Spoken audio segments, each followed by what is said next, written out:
think he was hung on a vertical stake with his hands above his head. Hey, Bear! No! So how do we see Yeshua and, Moses, this whole cross figure actually appears in the Old Testament, actually in the Torah itself. Let's dive in. What did you find here, Golan? Yes, so first of all, if Moses wrote about Yeshua, and according to rabbinic literature, Moses is the first Messiah, the first messianic figure that delivers Israel out of Egypt, out of bondage, out of sin, delivers them to the promised land. If Moses is the first Messiah, then Yeshua, at least we believe, has to be the second Messiah, the greater Messiah. And Moses wrote about Yeshua. Yeshua himself said it. So if Moses wrote about Yeshua, he must have wrote about the cross somewhere. We must have hints for the cross in the Torah.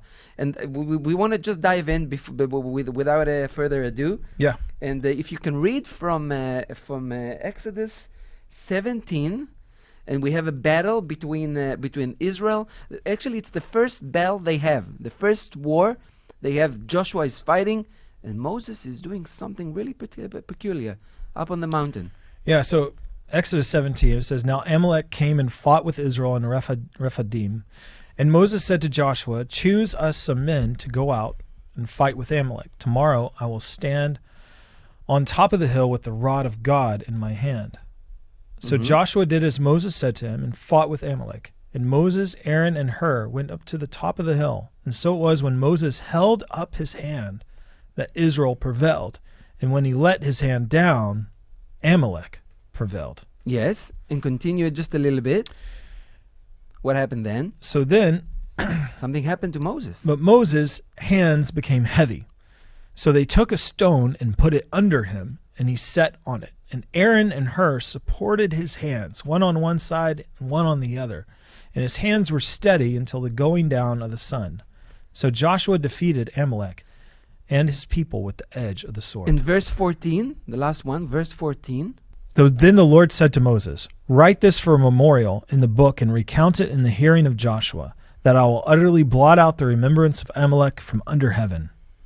Yes, so we have the first war. Israel with an army, of course not a professional army, but army, and the first time in the Torah that God tells Moses to write something down. So this is really important. If that's the first time, and it's not, by the way, it's not a law. It's not part of the 613 commandments.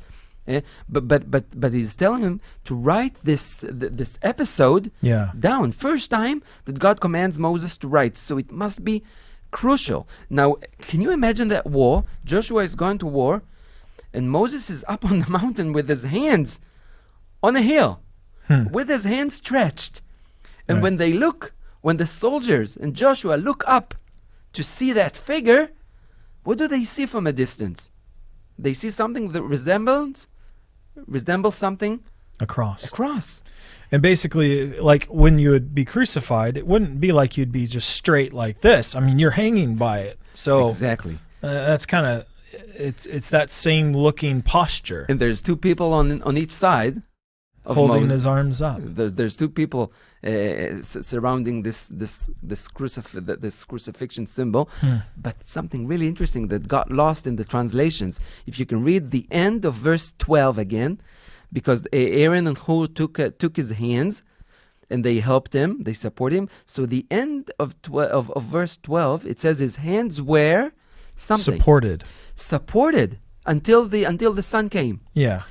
It's really amazing because in Hebrew it says his hands were steady. I think that's what you're steady. Looking. Steady. Vayehi yadav, steady. In Hebrew it says Vayehi yadav, so his arms were emunah, faith. Moses' hands were faith. What this is it's as if it doesn't make sense even in Hebrew. Well, what does it mean? Moses' hands were faith. And the sages, the rabbi said, so it wasn't actually Moses. It was the faith in what they saw that rescued them. It was the faith in this figure on the hill. This figure that stretches its hand.